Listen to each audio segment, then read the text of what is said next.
La habitación se va volviendo biblioteca de tres. No diré los nombres de los otros dos, etcétera, etcétera, etcétera.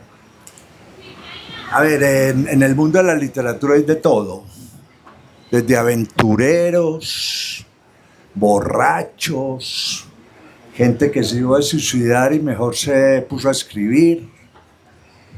Y también gente que crea sus propios mundos en el lugar donde vive. Muchas veces para viajar basta cerrar los ojos.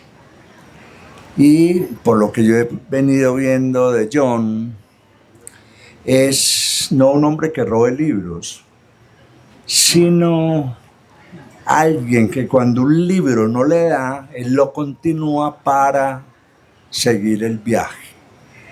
En estos textos, que ya Gustavo le hizo un comentario,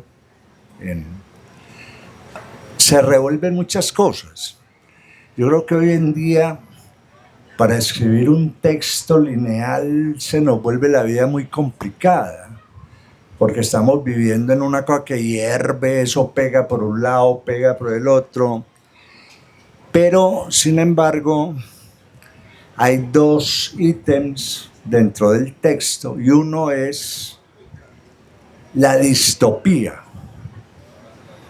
Uno creía pues que con el último libro que había escrito Paul Auster, del país de las últimas cosas, ya no se podía hablar más de esto. Ya las distopías están escritas, definidas, pero ¿cómo se piensa una distopía desde acá? Porque es que nosotros desde Colombia nos enseñamos a todo esto que contiene un texto.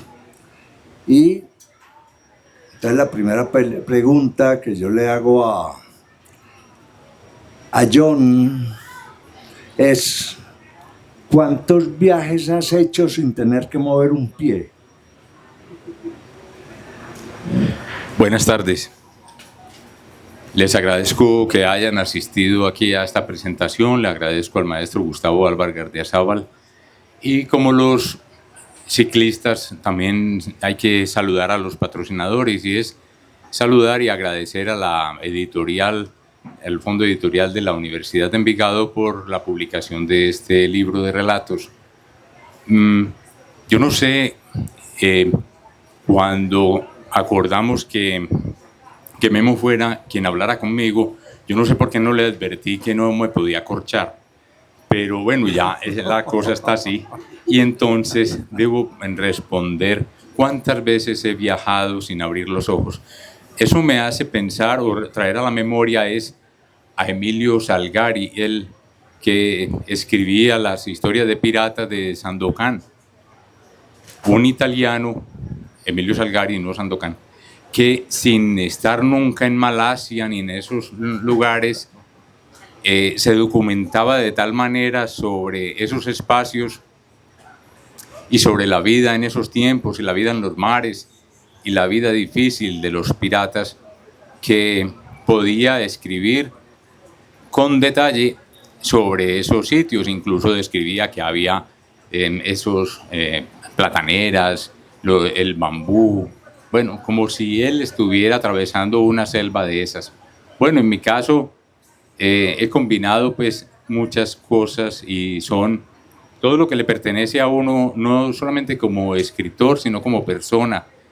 Los sueños, los recuerdos, las imaginaciones, las observaciones y bueno, los viajes, las experiencias también. Y todo eso entra y se vuelve como una amalgama entre todo y sale convertida en una cosa extraña que es el relato. En cuanto a esos, por ejemplo, el cuento que le da título al libro, Primero estaba el hielo, pues de una isla tropical, que en mi mente siempre estaba una isla en el Caribe, no en el Pacífico, como en efecto ocurre en el relato, porque es la que más conozco y he estado con sus pobladores durante mucho tiempo y conozco a los juglares y tales. Entonces, esa isla es en el Caribe, la de la realidad, y la de la ficción es en el Pacífico. Total, muchas veces hemos viajado sin recorrer distancias, solo porque valoramos esas experiencias, incluso las oníricas, que a veces no tenemos en cuenta. A veces olvidamos que los sueños también son vivencias, también son experiencias, y entonces las traemos. En ese caso, el de ese cuento de distopía, el de Primero estaba el hielo, empezó como una experiencia onírica, tal vez porque estaba muy obsesionado con ese tema del calentamiento global y que los polos se están derritiendo, y cada rato muestran y cuentan que vienen como pedazos de hielo desprendido y atraviesan los océanos y llegan hasta partes demasiado cercanas al centro del planeta. Esa imagen tenebrosa que tiene como un símbolo del final de los tiempos venía como dando vueltas en mi cabeza, y puede ser por eso que un día en una fiebre, esas fiebres agradables que uno como que está en una ensoñación, no durmiendo profundamente, sino como en una duermevela, pero está observando y sintiendo todo lo que está ahí, y la ventaja es que lo despiertan a uno para darle un medicamento, y cuando vuelve a cerrar los ojos sigue donde iba, sigue como en la película. Pues mucha parte de ese relato llegó por esa vía, la vía del sueño. Y ya lo otro es la mezcla con esas vivencias en esos territorios, con esos juglares y esas personas que conocen tanto de su cultura y de la naturaleza. Eso en ese caso. Yo creo que hasta ahí podría ser una respuesta más o menos satisfactoria. John tiene un problema, uno lo llama y le dice, ¿estás bien? ¿Estás seguro que estás bien? Pues no he ido donde el médico, o sea, si estoy seguro, sí, claro, no he ido donde el médico. Ahora cuando veíamos aquí muy poquita gente, yo me imaginaba que había que traer un enano. Hola, Ruth. Había que traer un enano como los que usaban en las casas de putas anteriormente, para entrar la gente. Mire a fulana, perenceja, va a mostrar tal cosa, tal otra. Pero nos dio, a ver, hay algo que, y ahora que está Gustavo ahí presente, que me llama la atención. A ver, ¿cuándo o cómo va a ser la literatura de ahora para entrar a superar cierto tipo de libros? Por ejemplo, La Boba y el Buda, por ejemplo, la Cóndores no entierran todos los días, algunos cuentos de las guerras de Tuluá. ¿Cómo vamos a hacer? Porque yo creo que ese tema ya lo agotaron ustedes, ¿cierto? Agotaron la violencia, agotaron la psicología del asesino, agotaron el mundo de las mezquindades. Entonces es una pregunta que yo me hago, ¿cierto? Sobre qué hay que comenzar a trabajar. Ahora, nosotros tenemos un problema en Colombia, que todo el mundo habla de escritores extranjeros, nadie lee los locales, o sea, nadie se entera qué es lo que está pasando aquí, ¿cierto? Yo aquí decía una vez en la Feria del Libro, ¿cómo es que no tienen un stand sobre escritores antioqueños vivos? No debería ser.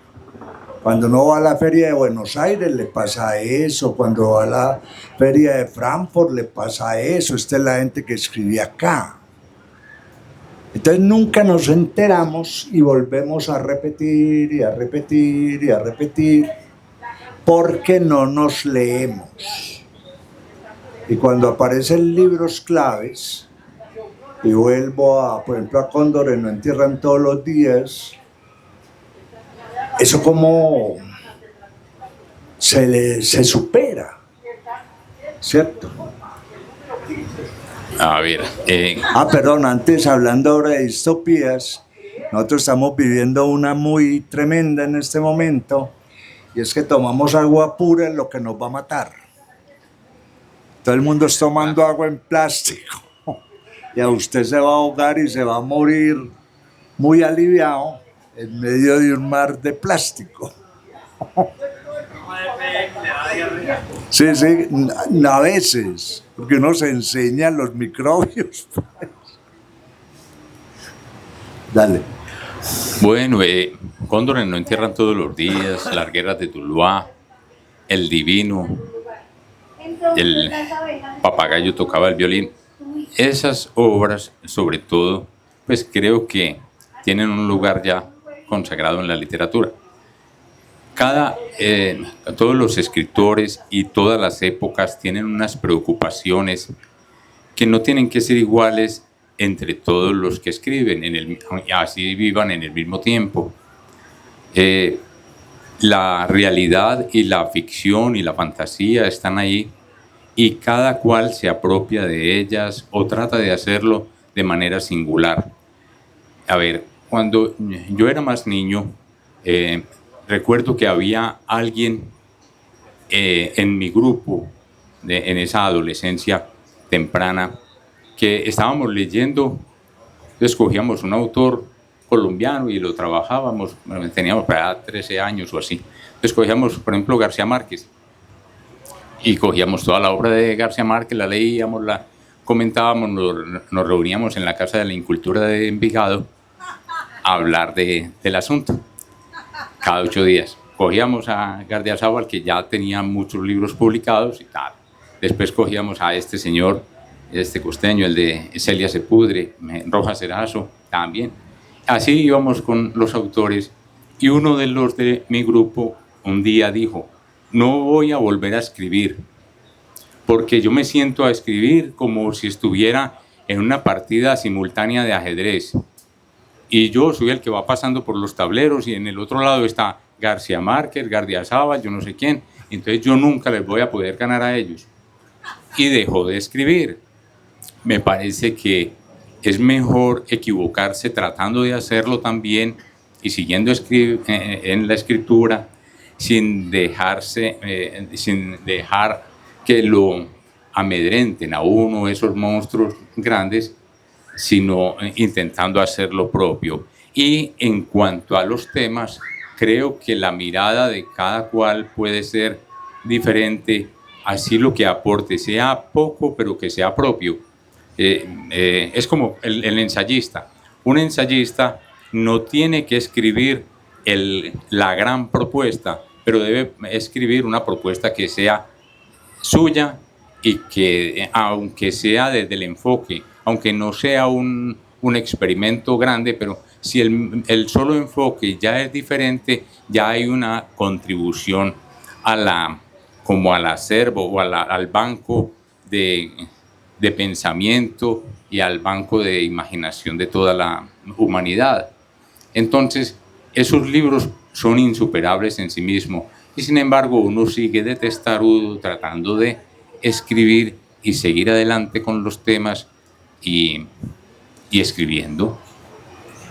Yo veo que, Muy bien. a ver, cogiendo lo que dice Gustavo,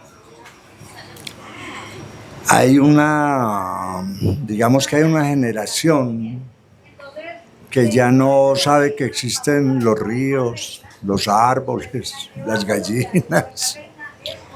Son urbanos completamente. Y yo me acuerdo de una anécdota que había por ahí, muchito, que le preguntaron de dónde viene la leche, pues del supermercado. De ahí viene la leche. Y veo que en este texto vos tenés aquí un cuento sobre la moda, sobre los absurdos que se dan ahí, sobre ese afán de ponerme otro cuerpo encima, ¿cierto? A ver, todos esos temas, como decía Cortázar, el tema es lo de menos, la escritura es lo demás. Entonces, ¿vos cómo exploras ese tipo de temas? Lo urbano, la moda en especial en este cuento. El breve tributo a Chesterfield y Stoller. Ese tributo es narrado desde el punto de vista de un periodista de moda, como muy conocedor de ese tema. Y bueno, eso es, creo, por el oficio mío, que es periodista, y, y entonces en lo que llama uno el área cultural, pues hay de todo. Eso es como incluso han terminado por cambiarle el nombre y ya le dicen es estilos de vida o tendencias, porque lo importante es la moda, la farándula, el no sé qué. Entonces uno está concentrado en el teatro y en los libros, pero por todas partes está escuchando uno en la sala de redacción. Lo importante es la moda, que es una dictadura que lleva a las personas a vestirse y a usar las cosas de manera irreflexiva, pero eso es lo importante, eso es lo que vende, y vende porque es pasajero, porque si las cosas duran mucho ya no serían negocio. Por eso es que la tecnología también es un tema bastante fuerte en los periódicos, porque está diseñada para que dure poco, y además el mundo consumista también empuja eso de la necesidad de estar cambiando por cualquier circunstancia, los teléfonos y asimismo la ropa y los carros y todo, porque no pueden durar. Es como parte de ser anacrónico o anticuado el tener cosas que duren mucho. Y entonces ese era el mundo en que yo estaba concentrado, como en un nicho, como en un nidito allá, pensando en las obras de teatro que había visto y que tenía que comentar, o en los libros, pero alrededor mío era un hervidero hablando de moda.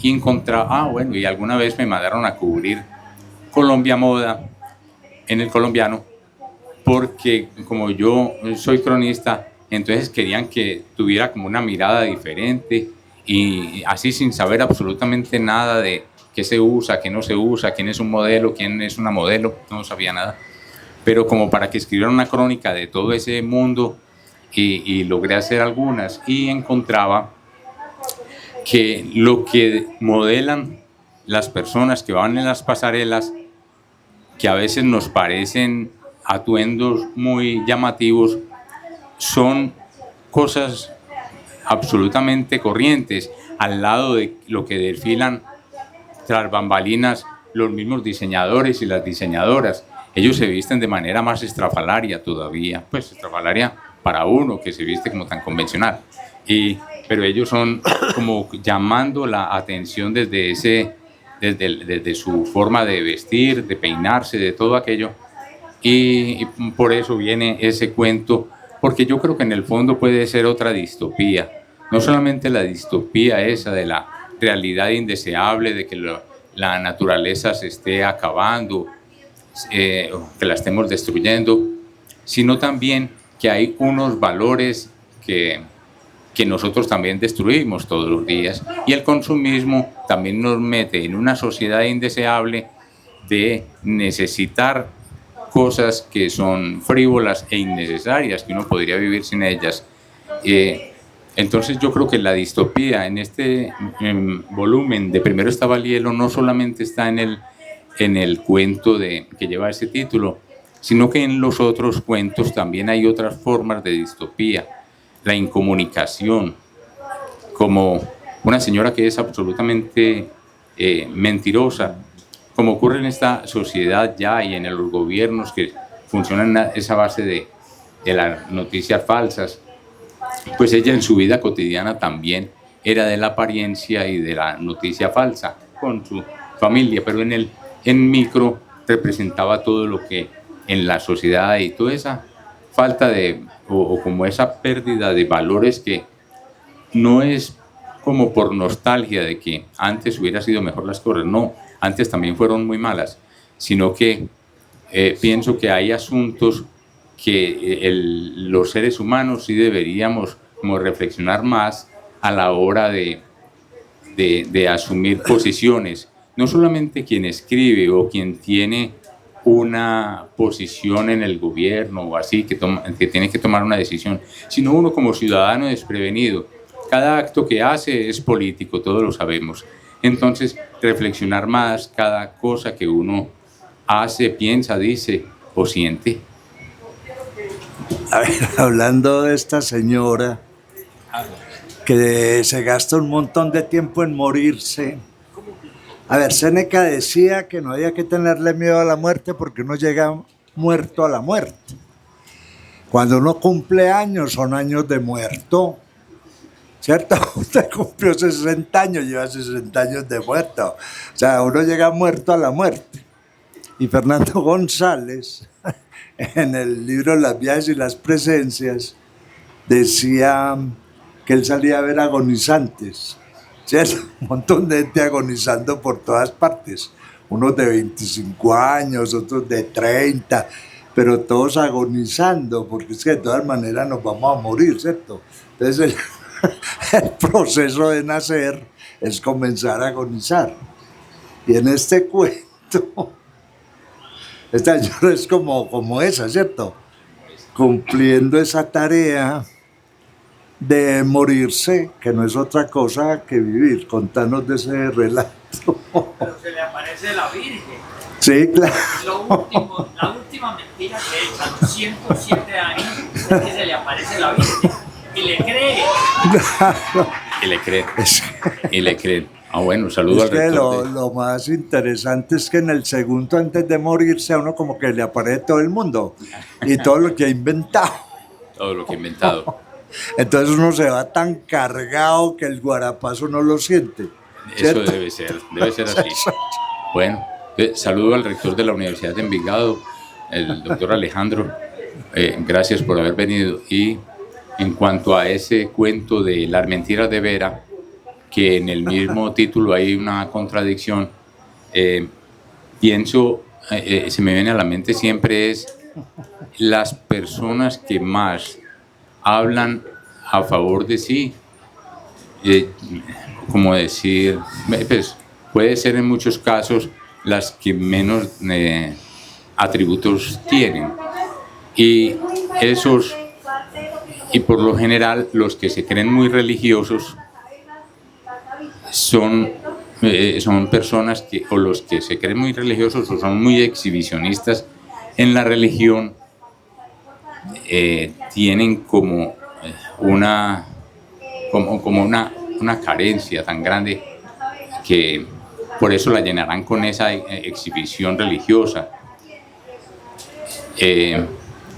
y parece que le hablaran a uno desde la perfección, y esas personas son las que no cometen errores, no hablan mal de nadie, no dicen mentiras, no, nada. Pero si uno escarba dentro de esas personas, tiene que haber mucho más problemas que en las que son tranquilas y relajadas en ese tema y no van con ese afán de convencer o como de hacer proselitismo religioso, de convencer a los otros de que tienen que ser buenos como ellos lo son para poder ganar alguna indulgencia en el más allá. Y bueno, seguramente es que conozco personas de ese tipo. Mi familia es muy religiosa. Yo no, aunque no me he desafiliado de la religión, yo nunca he ido a hacer vueltas a decir que me desafilien, no. Ahora que oficialmente estoy matriculado. Te va a aparecer la Virgen. Se me va a aparecer la Virgen. Y entonces conozco dentro de mi entorno cercano personas que son así. Yo estaba tratando de dar una respuesta general para no entrar en este ejemplo, pero uno mismo se va dando cuenta que la respuesta que está dando no es suficientemente contundente. Entonces tengo que decir abiertamente que sí, que es que en mi familia hay varias personas que son muy religiosas y me sirvieron de modelo para este asunto. Incluso son de esas que no solamente viven en la iglesia, sino que regalan la iglesia, la construyen, se ganan la boleta que rifa el padre. Todas esas cosas las hace la familia Entonces tenía esos prototipos muy cercanos y me sirvieron mucho para ese cuento. A ver, John, pues yo me he leído muchos trabajos tuyos. La última lágrima, que es una novela maravillosa. Pero yo veo que aquí estás más que escribiendo, reflexionando.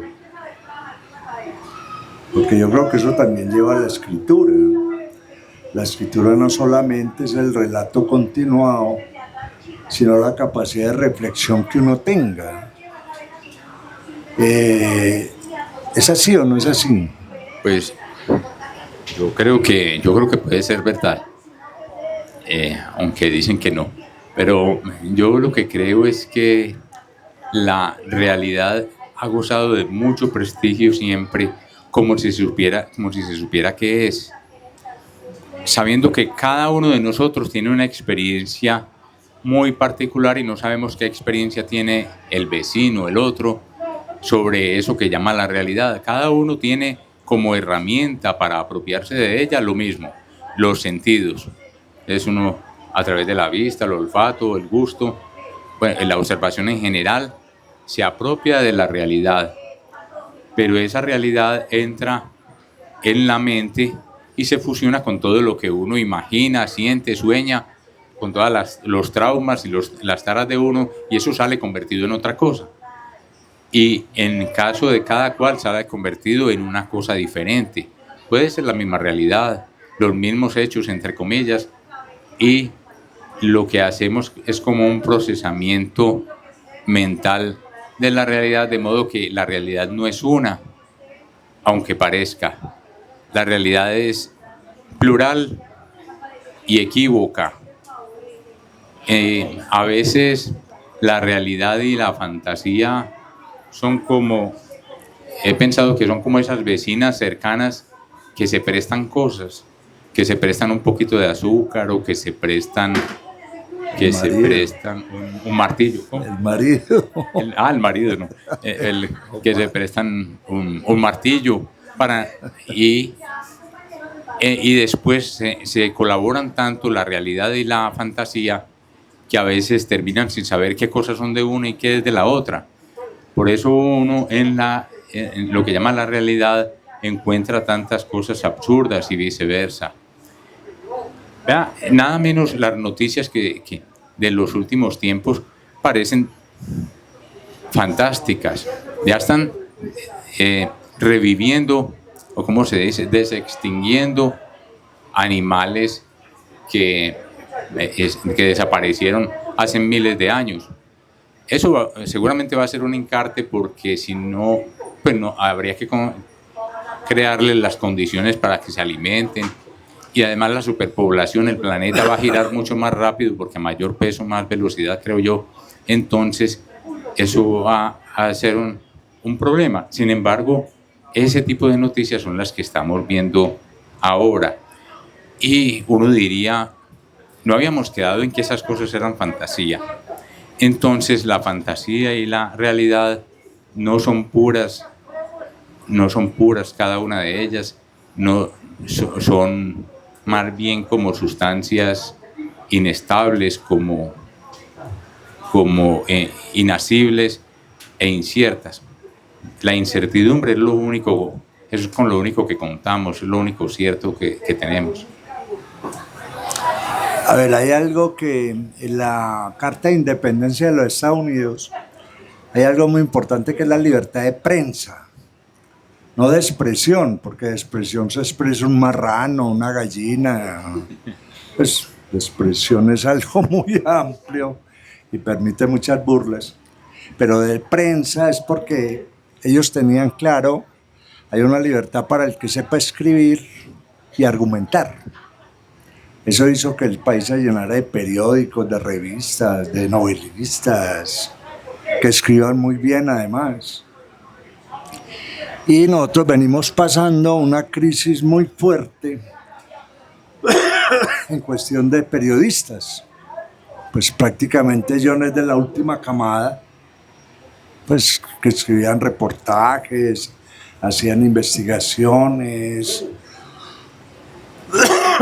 Y esto lo lleva a uno a pensar, bueno, si el periodismo se acaba, como está acabando, porque en manos, incluso de manos de gente que no sabe escribir, la literatura, los que escriben literatura van a tener que ser los periodistas de estas épocas, ¿o no? Sí, porque las cosas están pasando. Pero ¿dónde está el que la sabe contar? Porque Memo cree que hay que reemplazarlos.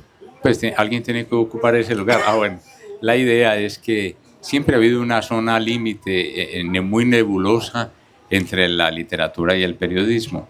Y cuando se trata de esos géneros narrativos como la crónica y el reportaje, esa nebulosa es que se evapora completamente y quedan siendo la misma cosa.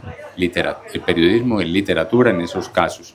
Si ahora estamos con periodistas que no están haciendo ese tipo de trabajo, yo creo que sí tiene que ser el escritor quien llegue a hacer ese trabajo, a ocupar ese lugar, porque al fin y al cabo está una fuente, le queda abierta una fuente que es inagotable, muy grande, que es lo de la no ficción, lo que se llama la realidad, un campo maravilloso para explorar, en el que el maestro Gardiazabal ha incursionado casi todo el tiempo. No digo que no haga ficción, digo que se basa mucho en la no ficción para hacer su trabajo. Entonces yo creo que en los escritores queda la tarea de ocupar ese espacio si los otros lo quieren ceder, porque el periodismo ha tenido como esa tontería siempre, los medios de comunicación sobre todo, más que los periodistas. Los medios de comunicación y los escritos sobre todo le dieron la pelea muy ganada sin hacerle repulsa a los medios audiovisuales.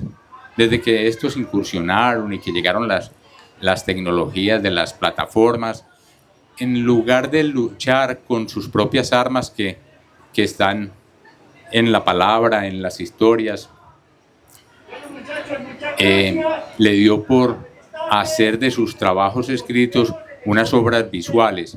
Entonces, más bien consiguen un infografista que cuenta la historia en imágenes, entonces cómo se cayó el helicóptero, y entonces sale una flecha y dice, por aquí salió el piloto, escapó en un paracaídas. Bueno, y entonces, en lugar de luchar con su propia fuerza, que es la palabra y las historias, les dio por luchar con las armas del otro, que es con la imagen y con la tecnología audiovisual. Entonces yo creo que si los medios de comunicación ceden esos espacios, los escritores son los llamados a tomarlo. Creo que el asunto es más grave. Si nosotros miramos cómo se acabó. Sí, yo creo que sí. ¿Qué le pasó a la poesía? La poesía, hasta cuando llegó la fotografía, era la mejor manera de narrar la realidad, de percibirla. Empezó la fotografía y el video y la poesía le fue cediendo espacio. ¿Y hoy qué es la poesía? El refugio de unos imaginadores que ya casi nadie los lee. ¿Qué es lo que le está pasando al periodismo? Que lo que se está acabando es la capacidad de percibir la verdad, por una razón muy sencilla, porque ahora las investigaciones no es que no las hagan, es que las hacen en el computador a buscarle quién había hecho algo o quién había catalogado más rápido que ellos, y ahora se llama la inteligencia artificial. Pero lo único que subsiste todavía como diferencia es la imaginación. Eso es lo que está matando ahora a los periódicos. Ya no tienen imaginación. No se les ocurre comparar una situación con la otra, ni mucho menos inventársela. Es la falta de imaginación. Por eso los escritores dicen que vamos a quedar con la responsabilidad. Yo no creo. Aquí lo que está acabando es otra cosa. Aquí lo que está acabando es la imaginación. Gracias.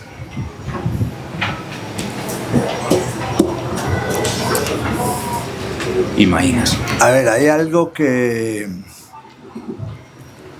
hay cosas que lo marcan a uno, ¿cierto? Decía Oscar Wilde que para que algo fuera arte tenía que ser una mentira. De lo contrario, no hicimos nada. Si un cuadro no es una mentira, entonces tómale una fotografía a eso. ¿Cierto? Si una novela no es una buena mentira, no me dispara la imaginación. ¿Cierto? Porque la verdad no se compone, como decía Wittgenstein, no es un hecho, sino muchos hechos atómicos. Y escribir implica descubrir hechos atómicos.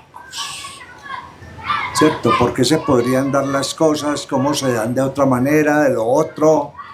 Hay una película de Kurosawa que es Rashomon, donde una verdad depende del que la vea. Entonces él tiene el documento de 8 que ven lo mismo, pero todos tienen una verdad distinta. Entonces es una maravilla pues esa película.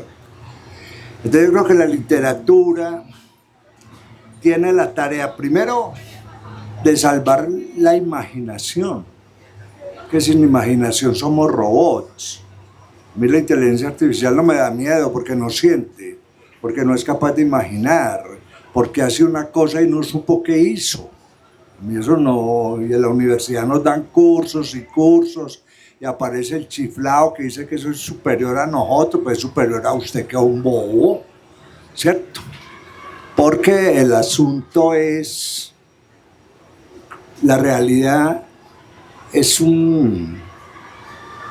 ustedes se acuerdan de las coordenadas cartesianas, ¿cierto? De una rayita horizontal, de otro. Descartes planteaba, y la X es lo real, es lo que existe. La Y es lo que conocemos de lo que existe, o sea, la realidad. La realidad siempre es una construcción. Lo real está ahí, eso no se mueve, el universo, eso es igual a lo que hemos descubierto, es lo que llamamos realidad. Y el descubrimiento de esa realidad parte primero de la mentira, porque ha sido la mentira la que ha planteado la preocupación. ¿Eso qué es? Entonces de Adán y Eva venimos todos hasta que llegó Darwin y Dios no sea bobo. Nosotros venimos de una bacteria, de un protozoo que evolucionó, tenía cuerpo de gallina, etcétera, etcétera. Entonces hay la tarea del escritor, y esa es la pregunta, es primero, y es algo que hemos discutido, hasta cuándo el escritor debe tener su propio territorio. A ver, aquí ser escritor en Colombia es horrible, eso echarse unos 20.000 enemigos, gente con ganas de matarlo, muñecos a los que les ponen alfileres. Bueno, eso es la cosa más miedosa del mundo. Y no reconocemos que cada uno tiene su propio territorio y que estoy dando razón es de mi propio territorio, ¿cierto? Entonces Gustavo da razón de Tuluá, Espitaleta de Bello, John está dando razón de Envigado, yo doy mis razones, bueno, cada uno. Y en esos territorios nos encontramos pequeños mundos y grandes posibilidades de imaginar. No hay nada más con más conflictos que esos pueblitos alemanes que uno ve, bellísimos para la foto de la postal. Usted no sabe lo que pasa adentro. Lo que pasa adentro son cosas horrorosas. pero al mismo tiempo cosas muy bellas, ¿cierto? Entonces la pregunta es, ¿vos cómo estás conformando tu territorio? Porque lo digamos conversado, ¿cierto? Ser de un lugar de la tierra para dar razón de ese lugar de la tierra, ¿cierto? No sé. Yo tampoco, no me no. A ver, hombre, ese territorio del que habla Memo es de todas maneras infinito. Uno cree que está conformado por un espacio muy limitado, tiene un área definida, etcétera, pero todos sabemos que una ciudad o un municipio, incluso un barrio, es un espacio infinito. No solamente porque, como dicen de Troya, que ha habido varias Troyas en el mismo sitio, sino no solamente por eso, que es una razón bastante fuerte, cuántos Envigados ha habido uno encima del otro, sino porque el territorio no solamente es físico, sino el imaginario de un colectivo y de unos individuos que lo alimentan a diario con sus situaciones, incluso el que está en el mercado, el que está en el comercio, el que está haciendo relaciones con otra persona. Entonces, yo creo que, ¿cómo hago yo mi territorio? El territorio es como al fin y al cabo todo existe yo creo que todo existe para que uno llegue a escribirlo en algún momento. Lo que pasa es que a veces uno no escribe todo lo que existe, pero el propósito de la existencia es que eso llegue a ser escrito. Entonces, en Envigado, que es el punto de partida, aunque eso se abre como en un abanico hacia muchas partes del cosmos, comienza por el conocimiento pues, de los mitos, las leyendas, las relaciones actuales de las personas, el conocimiento de cómo se vive la vida social y de otros ámbitos allá en ese municipio. Y entonces yo creo que todo eso en algún momento puede llegar a ser utilizado en literatura. Uno mantiene como esos pintores escribiendo anotaciones en el blog del celular, así como ellos anotan o dibujan una cúpula por allá de una iglesia que les pareció bonita y sacan una flechita y dicen esto es una ventana o esto es una cornisa. Nosotros estamos todo el tiempo apuntando lo que oímos, lo que vemos y lo que pensamos, porque el pensamiento es tan extraño que uno no sabe cómo se produce, sino que cuando menos piensa, ya pensó. Entonces, como que con todo lo que tiene y con lo que ha sabido del municipio en algún momento, es que entiende una cosa antigua o una cosa de hace un rato que le contaron y la entiende o la conecta, la hilvana, la teje con lo otro que sabe del territorio de Envigado y va armando como una colcha que se va engrandeciendo todos los días. Y a la hora de escribir,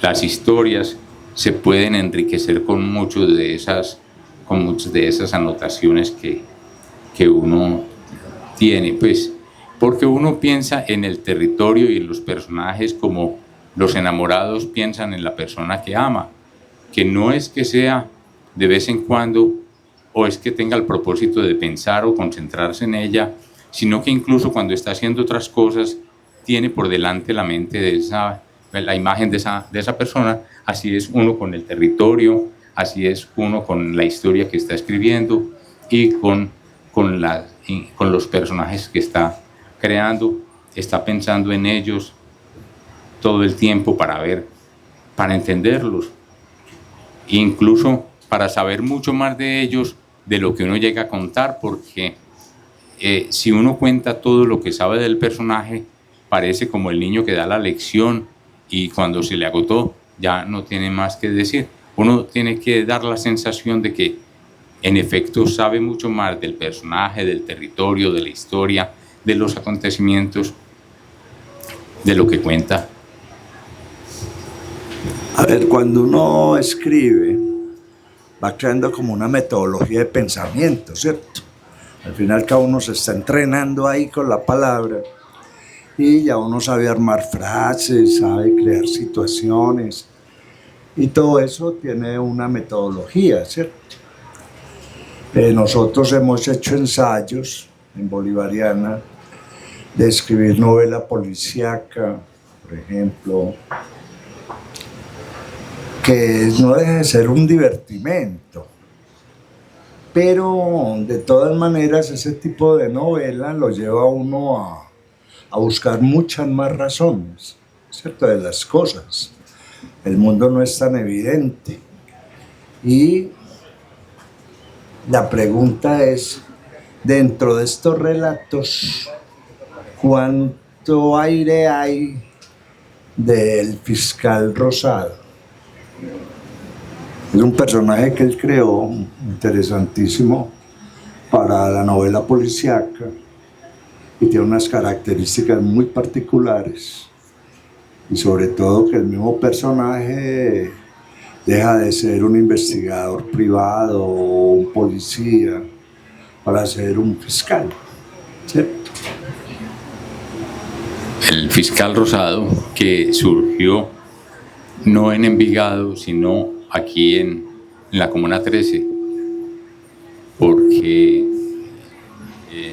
ese es un sujeto que nació de la realidad y se fue a vivir a la ficción, un tipo que yo conocí estudiando investigación judicial en el Tecnológico de Antioquia, obsesionado con ese tema, y a él fue el que le tocó levantar el cadáver de su hermano. Y bueno, él quería ser fiscal y para ser fiscal debía estudiar Derecho, y yo no sé si el de la vida real él lo habrá conseguido, pero este sí, y el de mis libros sí. El asunto es que, ¿qué puede haber del fiscal Rosado en todos los personajes de Primero estaba el hielo? Yo creo que los personajes de Primero estaba el hielo están habitando como unas excepciones. En la excepción es como la regla a estas personas, porque eso es lo que uno crea. Uno quiere crear más personas que personajes. La excepción porque están imbuidos cada uno como en un mundo muy propio, y esa forma de ellos confrontar la realidad y vivirla es particular, y sobre todo en esa parte en que uno trata desde la neofantasía de que lo insólito se le meta en la vida cotidiana, como nos ocurre, lo absurdo, lo inexplicable entra de pronto en la vida cotidiana, y después la vida sigue como si tal cosa, con esa realidad que aparenta. Entonces, el fiscal Rosado trata de ser distinto a ellos, aunque no es un tipo racionalista enteramente, sino que tiene mucho de sensación, de sensacionalista, no, de eso de Pessoa, sensacionismo. El sensacionismo, que es entender que la vida se percibe, o la realidad se percibe, es solamente desde los sentidos, y lo que no nos consta no podemos como afirmarlo. Es un asunto muy desde pensar con el sentimiento o pensar con la sensación. Ellos le dan, los sensacionistas le dan como el atributo al sentimiento como de una especie de razón diferente, como si uno pensara con el sentimiento o con la sensación. Entonces, son como vías diferentes las que tienen esos personajes con los del libro de Primero estaba el hielo, que en todos hay hielo. En todos los cuentos he notado yo que tienen el hielo, no solamente en el cuento donde está el agua solidificada, sino en los otros en que el hielo es simbólico, porque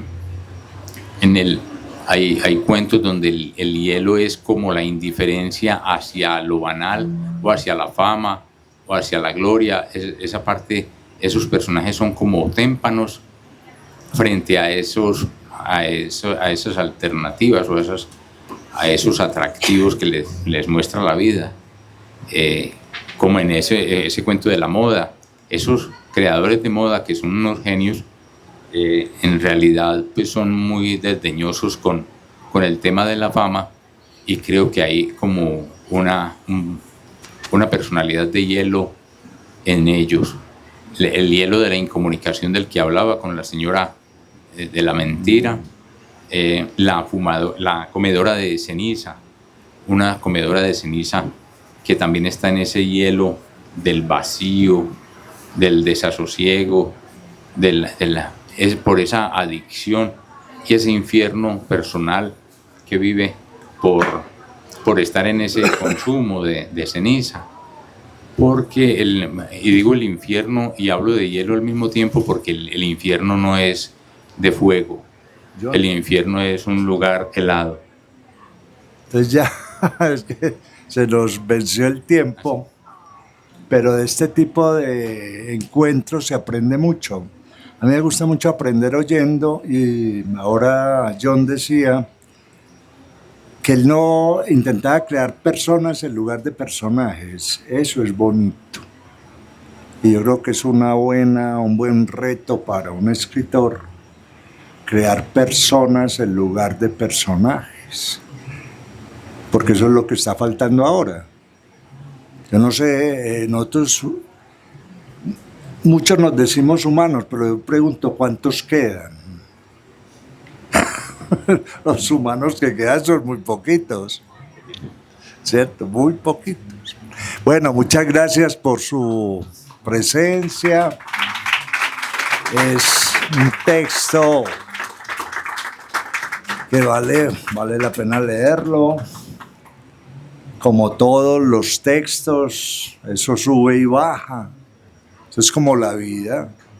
Cuando yo estaba en el colegio me enseñaban logaritmos y me enseñaban lo del seno y el coseno. Eso sube y baja. Pero es que esa es la vida, ¿cierto? Muchas gracias. Bueno, chao. Ojalá pasen muy bien. Y podemos ver el auditorio también para referenciar cuál es la labor que nosotros tenemos desde el componente educativo para incentivar esa creatividad y que los jóvenes, niños, niñas y adolescentes puedan volver a retomar esta historiografía desde una proyección crítica. Al maestro Garriazábal, también un placer escucharlo con sus intervenciones, y a ustedes pues agradecerles por compartir este espacio. Desde la institución universitaria Envigado estamos promoviendo un eje de bienestar y cultura, y es precisamente nuestro fondo editorial el que ha liderado estos relacionamientos en el marco pues, de este componente de proyección académica. Muchas gracias a todos. Un placer.